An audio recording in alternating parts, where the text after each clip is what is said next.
com carinho e gratidão, convidamos a nossa irmã a tomar a palavra. Muito obrigada, Eulália. Seja bem-vinda à nossa casa. A palavra é sua. Muito obrigada, Cris, por essa simpatia, esse carinho, por nos permitir conhecer essa casa espírita, ver a carinha de cada um que aí está e parabenizar pela tarefa, pela campanha que eu ouvi você descrevendo, junto a tantas crianças no país vizinho. Que Jesus vos multiplique os recursos, ampare os corações, para que vocês possam levá-lo bem mais pertinho daqueles que muitas vezes, sob a imposição da miséria no mundo, pensam que devem se revoltar exatamente contra o Mestre de todos nós. Retiramos do livro Antologia Mediúnica do Natal, do espírito Irmão X, que todos conhecemos como Humberto de Campos, pela psicografia de Francisco Cândido Xavier, na lição de número 50, Os Animais ante o Natal, uma roda de conversa que acontece no mundo espiritual e onde Humberto de Campos recolhe de um homem que era o orientador dos povos hebraicos no mundo espiritual, que conhecia todas as minúcias da história de Jesus, chamado Ebenezer Ben Akin. E ele faz uma narrativa do dia em que Jesus nasceu, que, convocados pelo imperador Augusto, que instalara no Império Romano dezenas de anos de pacificação, eram épocas em que a abundância abençoava as terras de Israel, mesmo sob o braço forte desse império. Então, vamos encontrar Belém regurgitando de pessoas de todas as partes. E entre essas pessoas, muitos eram criminosos, vagabundos, ladrões, como em toda a sociedade. A Sagrada Família abeira-se de uma, de duas pousadas, Maria já chegando ao momento do parto e não encontram vaga. Mas quando aqueles homens olhavam para José, um homem maduro, e para Maria, no auge de seus 17 anos, de uma beleza ímpar, uma delicadeza incomparável, os olhares furtivos, os comentários não eram os melhores. Havia entre esses homens muitos que acreditavam que Maria era uma escrava de José, outros que ele era velho demais para ela, mas todos queriam comprar Maria. E os olhos esgueiravam-se, percorrendo aquele casal, criando no coração de José um grande temor. E ele tinha razão.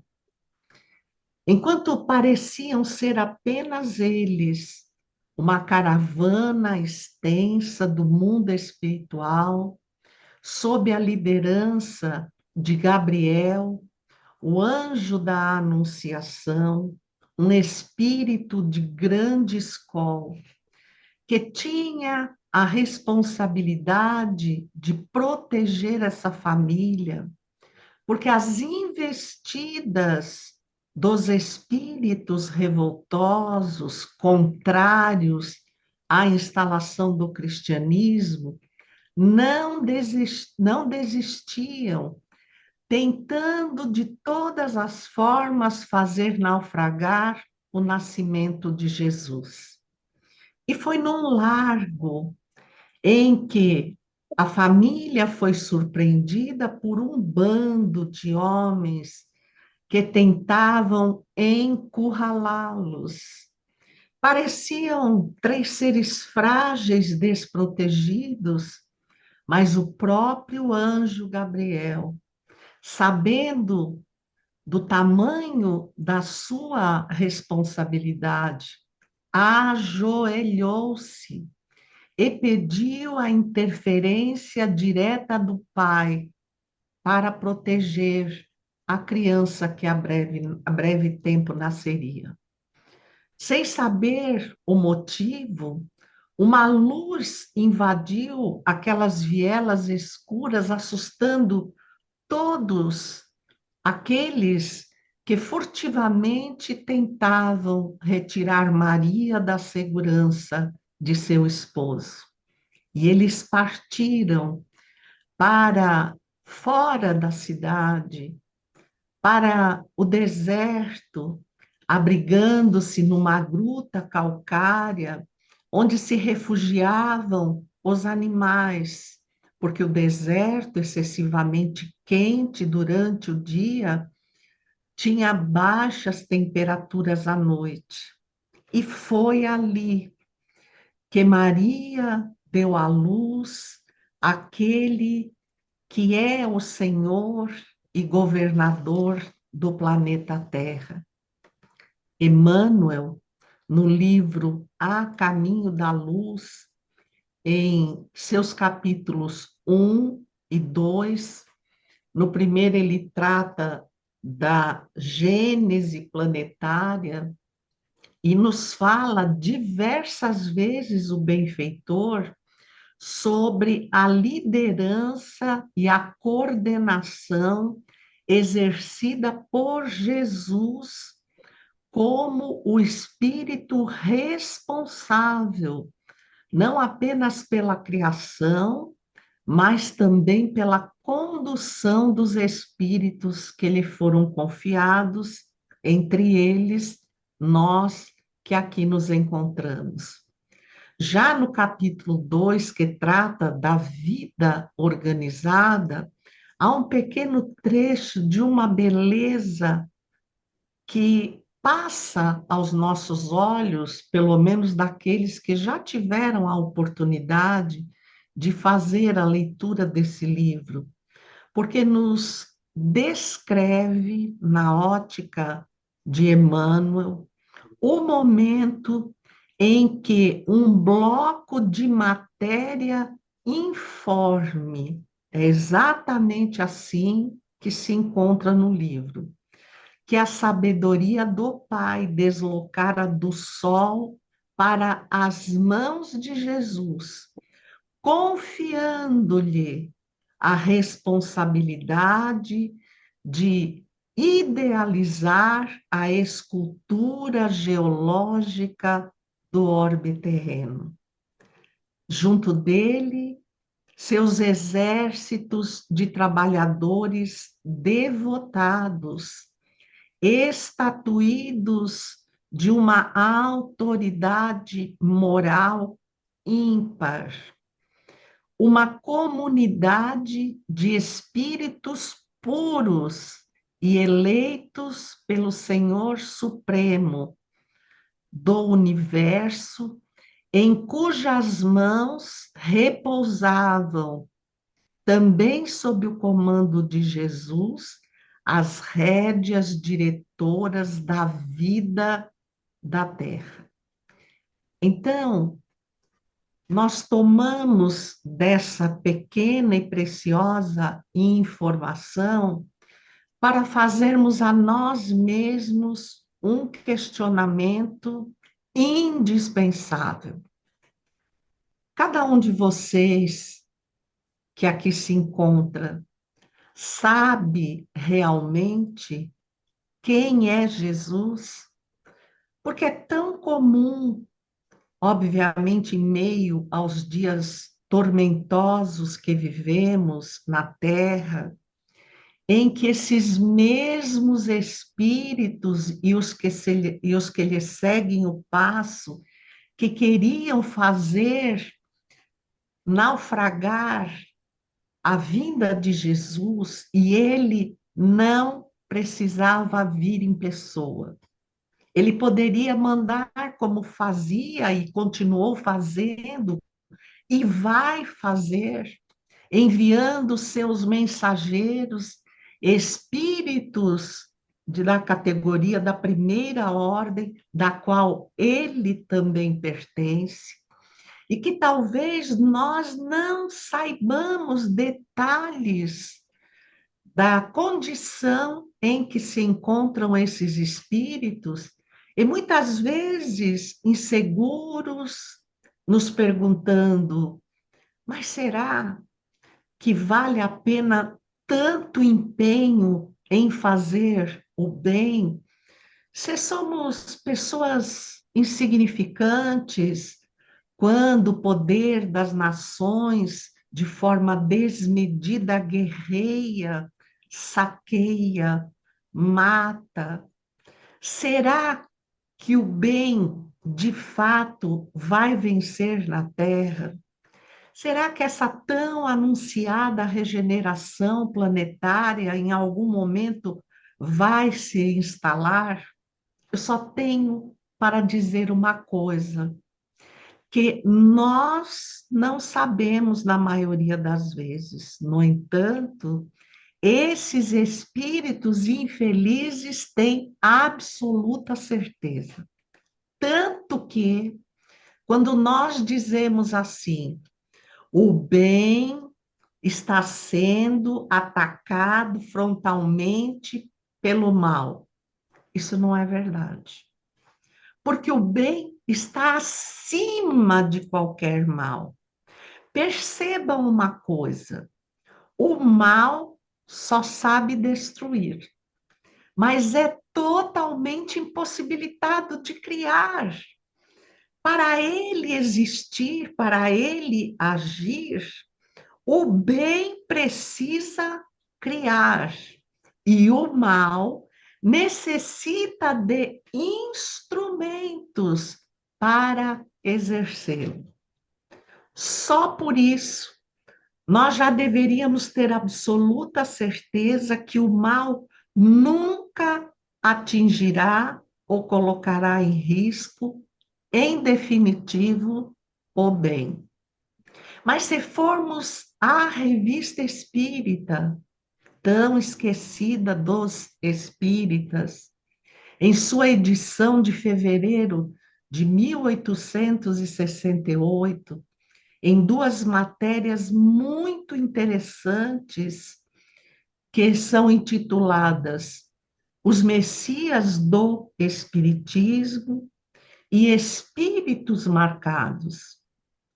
E para não haver um prolongamento, porque a nossa finalidade é a compreensão, nós vamos fundir os dois materiais junto com o capítulo 1, Fluido Cósmico, do livro Evolução em Dois Mundos, de André Luiz, também por Francisco Cândido Xavier. E eles dizem assim: elevados à mais alta categoria de espíritos puros, aqueles que se encontram numa comunhão indescritível com o Pai, do qual recebem o halo mental. Halo mental é o pensamento. Esses espíritos são capazes de interagir em plenitude com a matéria mental de Deus. Quando nós dizemos, e Emmanuel tem o livro Pensamento e Vida, quando nós dizemos que o pensamento é vida, é porque ele constrói. Embora aqui reencarnados acreditemos que o pensamento é uma coisa que só pertence a nós, que ninguém fica sabendo, estamos completamente equivocados. Porque não há nenhum espaço no universo que não esteja preenchido pelo fluido cósmico universal, que por sua vez se origina da matéria mental de Deus. O que cada um de nós vai modelar com essa massinha de Deus, como eu costumo dizer, é de responsabilidade individual. Esses espíritos de primeira ordem são também conhecidos como co-criadores em plano maior. Criador só o Pai. É Ele que produz esse fluido capaz de dar forma a tudo que existe. E esses espíritos só criam coisas grandiosas, planetas, sistemas solares, galáxias, tudo que existe, eles criam sob a vontade imperiosa do Pai Infinito. Nós somos conhecidos como co-criadores em plano menor, porque ainda criamos coisas pequenas e, na maioria das vezes, na nossa condição de espíritos imperfeitos, aqueles que têm uma ideia de Deus, mas ainda titubeiam na sua fé, aqueles que sabem da existência do bem, perdão, mas ainda se inclinam, na maioria das vezes, à reação, ao exercício do mal. Então, esses espíritos, eles nos dirigem, nos inspiram para que passemos a compreender as infinitas possibilidades que trazemos em nós. Esses espíritos puros são denominados Cristos, do qual, dessa família, o nosso Jesus faz parte. Eles têm uma qualidade excepcional, que está em realce na Revista Espírita. Eles são infalíveis, mesmo reencarnados. Então, prestem atenção. Tudo que foi planejado por Deus e colocado sob a orientação, os cuidados de Jesus, foi, está e continuará sendo efetivado. A Terra, sim, ela está num caminho sem retorno, só que em direção à regeneração. Mas como? Está cheio de espíritos criminosos, revoltados, descrentes, ou crentes, mas anticristãos. Não tem problema. Nós é que formamos clãs. Jesus, não.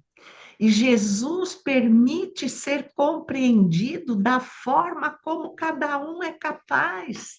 Ele não se impõe no seu comando. Ele simplesmente cria infinitas possibilidades para que nós evoluamos. Se formos a Obras Póstumas, na sua segunda parte, quando trata da regeneração da humanidade, vamos ver ali que Allan Kardec e o Espírito da Verdade, que é Jesus, colocou que compreendemos muito mal o que se chama exílio. para nós quando dizemos: aqui na terra chegaram os exilados de Capela, daqui da terra partirão os exilados. Nós temos uma má imagem, porque a nossa compreensão, nosso entendimento é da justiça humana, que não é justa, que é imperfeita. Na realidade, ninguém vai ser expulso. Simplesmente imaginemos que estamos numa escola, numa universidade, cursando um grau e não conseguimos assimilar a matéria. No momento em que somos chamados para tarefas ou para avaliações, provas, nós vamos avaliar de fato aquilo que já aprendemos. E se não correspondermos à sequência do curso, naturalmente ficaremos retidos na condição de entendimento em que nos encontramos. Ora, se a casa de Jesus vai continuar o seu processo de estudo e nós não nos adaptamos a ele, naturalmente iremos permanecer na mesma condição evolutiva, sob a guarda de outro Cristo, em outra morada, em outro planeta. Não seremos amaldiçoados, não seremos deixados para trás, mas será respeitada a nossa condição de entendimento. Também, na mesma matéria, está escrito que Jesus como a gente pensa, ele não vai simplesmente dizer: olha, hoje começa o exílio. Quem conseguiu, conseguiu, quem não conseguiu vai ficar para trás. Não é dessa forma. Allan Kardec vai nos colocando a par que a maioria de nós, ele até fala a grande maioria de nós, quando desvestido do corpo, vai colocar a mãozinha na cabeça e dizer assim: meu Deus, eu sabia disso, eu sabia daquilo e eu me deixei levar, porque a influência do meio em que nos encontramos exerce sobre nós uma pressão excessiva. Não que devamos, com isso, nos desculpar de que somos assim, não porque queremos, mas porque não nos deixam melhorar. Não é isso. Mas muitas vezes nos equivocamos, arrastados por essa pressão. E isso nos será levado em conta. Somente se despedirão da terra aqueles espíritos que se recusarem efetivamente a conhecer o bem. Não somos nós. Nós estamos aqui. Vocês aí nessa casa espírita, num domingo de manhã, algo frio, pelo que posso perceber, eu aqui no entardecer muito quente do verão brasileiro, mas nós estamos falando de Jesus.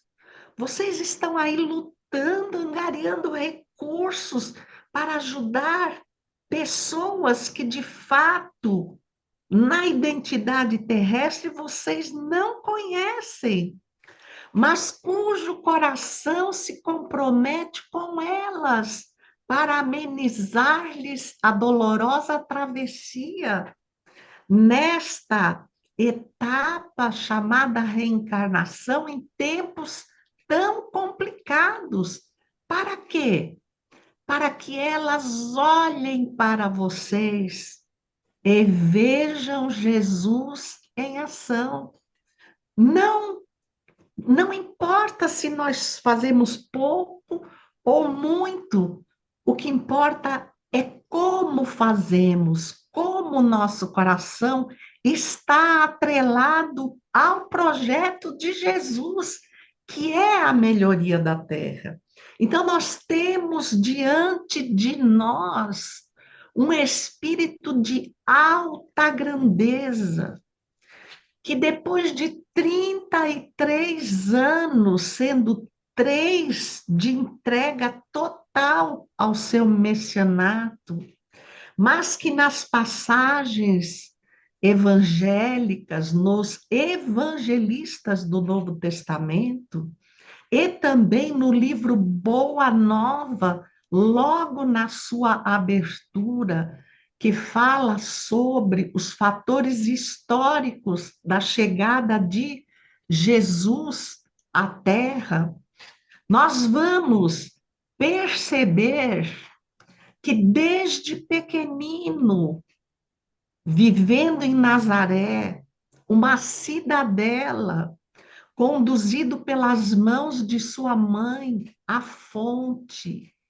à rua para encontrar os que tinham a mesma idade, que com ele brincavam, e notar que ele já era diferente, porque todos os dias chegava à sua humilde casa portando alguém pelas mãos.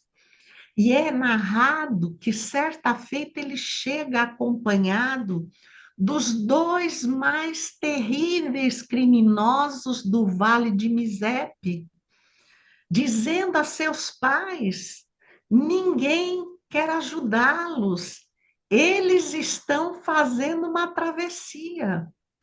Olhem a grandeza de Jesus num corpo de criança. Alimentai-os, dai-lhes condições. E ele tocou de forma muito especial aqueles dois corações que se transformaram. Então, o que Jesus não pode fazer com todos os corações que supostamente não o aceitam, se revoltam contra ele? Não é como na terra, eu não estou satisfeito com o governo, vamos ver novos candidatos. A conquista de Jesus é moral, é irreversível. E ele sim conduzirá até o fim dos tempos, no caminho que estamos exercendo para a angelitude. E eu gosto muito de dizer assim, gente, se desliguem de que somos espíritos imperfeitos, porque eu acho que o imperfeito é tão pesado, parece que a gente está cheio de defeitos. Eu digo assim, vocês não são espíritos imperfeitos, vocês são anjos em construção. Cada um numa etapa. Mas nós estamos esculpindo o anjo que mora adormecido dentro de nós. E Jesus continua efetivando o convite para cada um que desencarna na terra, em plano de provas e expiações.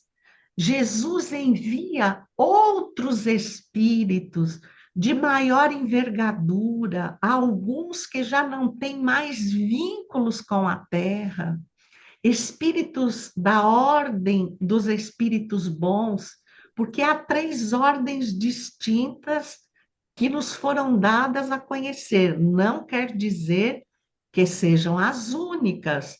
Quando evoluirmos, será descortinado um novo horizonte. Mas a terceira ordem, a base, espíritos imperfeitos, a segunda, espíritos bons, onde o bem já supera o mal, nós já não teremos inclinações ao mal. O bem nos será processo natural. Também não viveremos mais expiações. Pediremos provas, pediremos para crescer. Então, já não temos mais as imposições reencarnatórias, já temos outro grau de entendimento. E acima deles, primeira ordem, espíritos puros. Dentro de cada ordem, infinitas categorias de espíritos. Então, percebam que é todo um horizonte sob a batuta de Jesus. É Ele que nos alavanca, que nos inspira e, principalmente, que nos aguarda. Agora, façamos uma reflexão. E sem Ele? Se realmente a Terra estivesse sem condução, se cada um fizesse o que quer, sem prestar contas a ninguém, sem ter uma convocação diária a fazer o bem, o que seria da Terra? Outra coisa, os espíritos infelizes, adversários do Cristo, não pensem que estão lutando com ele para fazê-lo cair. Isso é impossível. Ele é infalível. Esses espíritos não, são como nós. Então, eles não digladiam com Cristo. Eles sabem que o projeto do Cristo vai adiante de qualquer maneira. Então, o que que eles fazem? Eles nos disputam com Jesus, porque sabem que nós somos titubeantes. Então, o que eles podem conseguir é conquistar alguns mais de nós para a plataforma política deles, que é falível e que a qualquer momento vai cair. E quando cair e nós estivermos ao desabrigo, adivinhem quem vai nos acolher? Jesus. Onde quer que nos encontremos. Assim como no próprio caminho da luz, nós encontramos que aqueles espíritos exilados de Capela, onde vemos nas civilizações antigas muita cultura, muita intelectualidade, muito conhecimento das coisas do mundo espiritual, expressas sim de uma maneira material, mas não é o momento que nós estamos vivendo agora. Olhem a dificuldade que nós temos de nos desapegar de rituais, de coisas materiais, para dizer que somos cristãos. Então, somos espíritas, muitos somos católicos espíritas, acendemos velas, fazemos promessas, não importa, porque o Espiritismo veio para descortinar um novo horizonte para nós. Se nós formos espíritas no conceito que o Espiritismo trouxe, que está na Revista Espírita, dezembro de 1861, Organização do Espiritismo, e é muito interessante porque diz: o Espiritismo não veio buscar os perfeitos na Terra, porque sabe que não existem, mas aqueles que, reconhecendo as suas imperfeições, desejam ser melhores e, para isso, necessitam reconhecer o caminho. Então, quais são os caminhos que o Espiritismo nos trouxe? A reencarnação, a comunicabilidade com o mundo dos espíritos, a pluralidade dos mundos, coisas que não existiam, desmoronaram as penas eternas. Então, eu não vou ficar aprisionado. Por quê? Porque Jesus é o Consolador prometido. Quando ele estava entre nós e ele dizia: eu e o Pai somos um, soava estranho.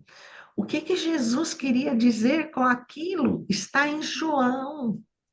Jesus queria dizer: eu estou numa comunhão indescritível com o Pai. Está em João 10, 30, capítulo 10, versículo 30. Ele também diz em João, capítulo 8, versículo 58. Em verdade vos asseguro, antes que Abraão existisse, eu sou. O primeiro impacto é a concordância da frase está errada, mas não está. É o espírito da frase.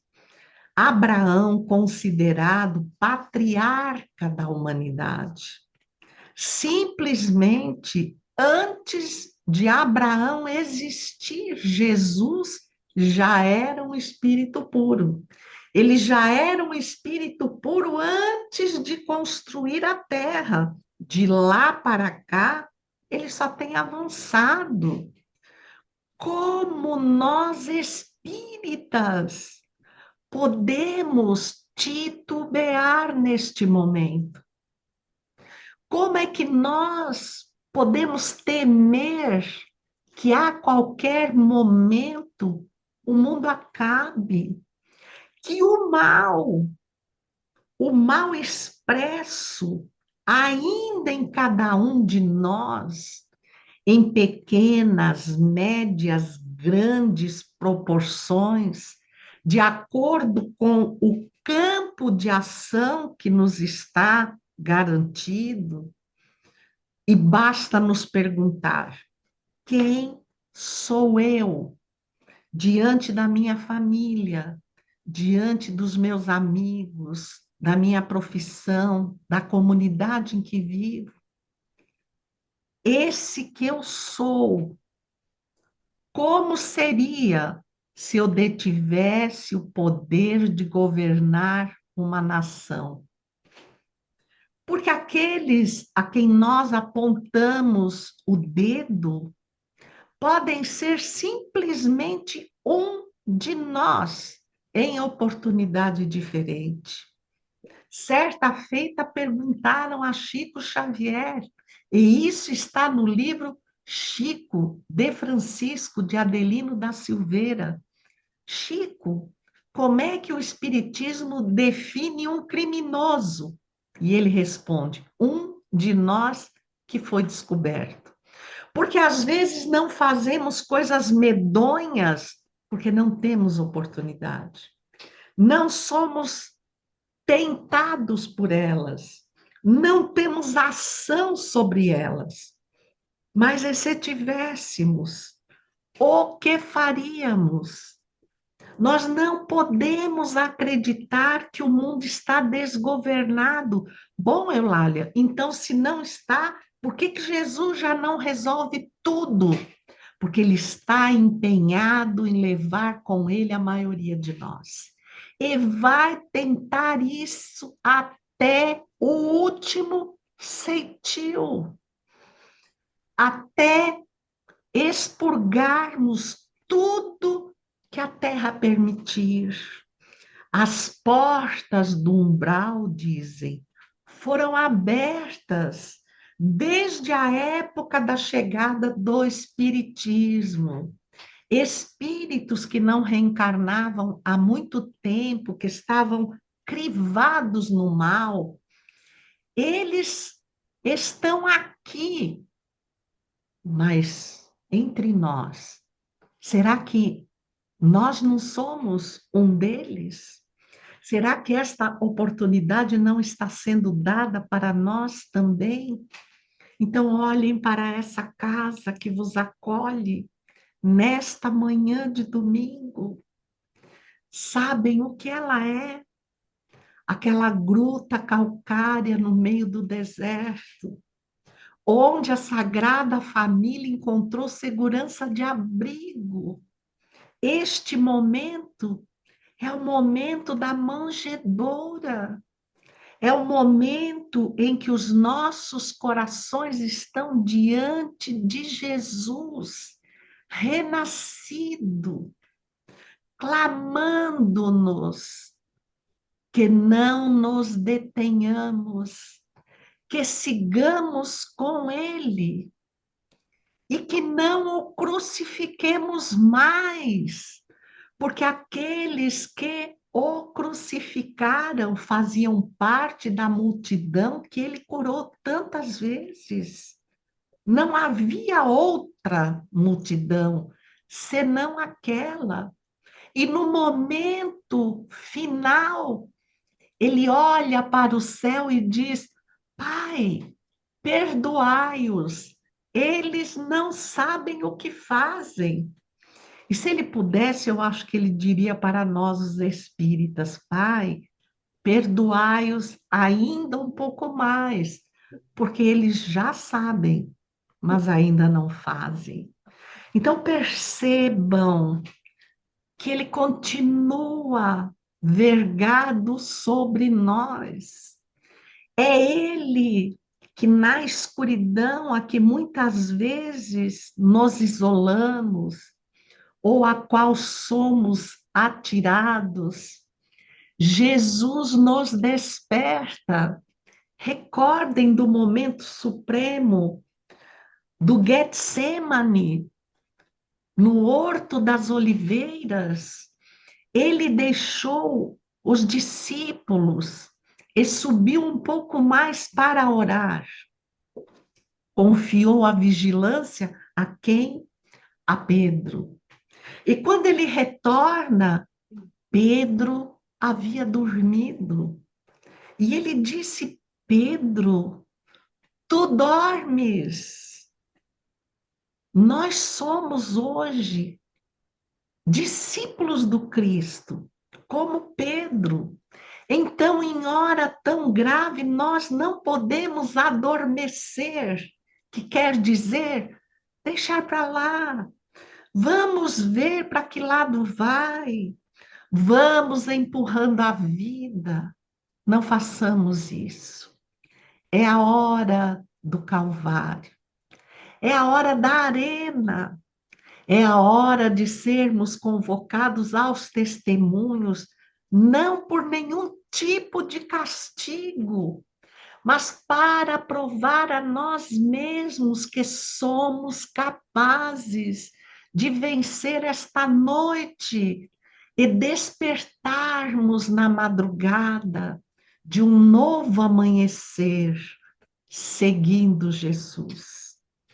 E há de chegar o tempo em que uma grande assembleia de outros Cristos se reunirá em torno da terra para comemorar a terra iluminada, onde o mal, por falta de espaço diante do bem, partiu em retirada.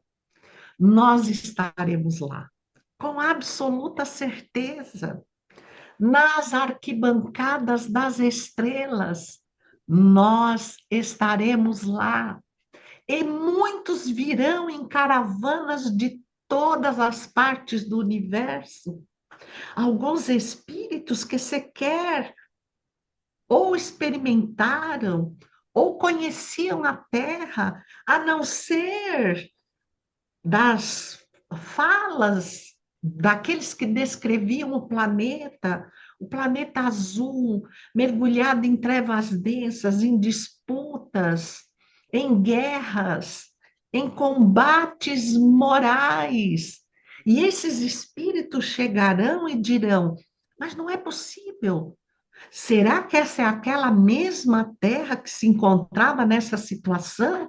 Mas ela evoluiu muito rápido. Não pode ser, não deve ser ela. E nós que aqui evoluímos, nos ergueremos com os olhos rasos d'água e diremos: é, eu estava lá, eu segui Jesus, eu conheci a identidade de Jesus através das luzes do Espiritismo. E quando esse horizonte surgiu com absoluta certeza de quem era o Cristo, eu perguntei para mim mesmo, afinal de contas, quem eu seria sem Jesus? E por fim, decidi segui-lo. Olhem, aquela pequena pegada de luz foi a que eu consegui deixar na terra, para que os que viessem atrás de mim não passassem tantas atribulações, mas tivessem a certeza da rota. E assim, todos nós, como vocês, que vão levar luzes a 500 crianças, todos nós inscreveremos definitivamente no nosso coração: eu nunca mais vou deixar Jesus. Muita gratidão pelo carinho de cada um. E que Jesus transforme o Natal de vocês numa chuva de luzes, abençoando-vos e fortalecendo-vos sempre. Muita gratidão. Então, eu perguntaria, nosso palestrante, né? Tá ouvindo, Lário? Olha, né? Sim. Ótimo. Muitas vezes a gente se preocupa com a nossa demora, com a nossa lentidão diante do aprendizado, diante das nossas obrigações, né, com o outro. Às vezes isso, a mim, às vezes me angustia um pouco. O que fazer com isso, né? Perseverar. Porque quando nós nascemos, como é o nome do Senhor? Amâncio, Amâncio. sim. Então, seu Amâncio, pensa na reencarnação. Quando a gente é pequenininho, os nossos passos são titubeantes. Depois a gente cresce cheio de sonhos e os nossos passos já são firmes. Mas quando a gente tem absoluta certeza, os nossos passos já são frágeis de novo, porque estamos envelhecendo. O importante é não parar. Nunca, nunca parar. Então, andar devagar e andar sempre. Essa é a senha de seguir Jesus, porque ele mesmo não tem pressa. Quem deveria ter pressa é a gente, para se livrar logo das expiações, né? Divaldo Franco nos disse que esta geração, a finalidade é os espíritos saírem da categoria de expiações. Olha que maravilha, não ficarmos mais atrelados a ter que revisar aquela matéria que a gente não consegue aprender, mas ter a oportunidade de escolher as matérias em que a gente quer ser testado. E nós vamos conseguir, gente. Coloquem isso no coração de vocês, porque uma vida somente de provas ela ganha em tudo, em longevidade, em doenças menos pesadas, numa esperança fincada no coração, porque a gente vem assim: eu sei a matéria, eu vou fazer direito. Então, não haverá a miséria mais, porque a miséria incomodará o que está melhor. Então, é uma grande melhora. É um período em que nós vamos respirar melhor. Não é que a terra vai ser totalmente boa, mas o mal vai ser tão pequeno que vai se render à educação do bem. Então, é isso. Não coloquemos uma tarefa pesada demais para os nossos ombros para não ficarmos frustrados. Então, seu Amâncio, continue, porque Paulo de Tarso disse assim: Senhor, por que que eu já sei do que eu tenho que me livrar e não consigo, e já sei o que preciso fazer e também não consigo? Aí Jesus disse: vai com calma. Então vamos com calma e sempre. Então vamos orar. Jesus está nos convidando para a comunhão com Ele no momento da manjedoura. em que ele dava os primeiros vagidos na encarnação. A manjedoura é o lar de cada um de nós. A Sagrada Família é a nossa. E Jesus deve ter lugar seguro em nosso coração, para podermos pedir-lhe: Senhor, nestes momentos em que a terra parece mergulhar na escuridão da ganância humana, faz com que o teu coração seja um céu pontilhado de estrelas, renovando-nos as esperanças, a vontade de fazer o bem, de nunca mais nos apartarmos de ti. Viemos à tua presença neste dia, Jesus, para te suplicar. Traz a este lar espírita Allan Kardec os benfeitores espirituais, com suas iluminadas mãos, para estendê-las sobre cada um de nós, ouvir-nos as angústias, as dúvidas, e despejar os fluidos benfazejos do mundo espiritual,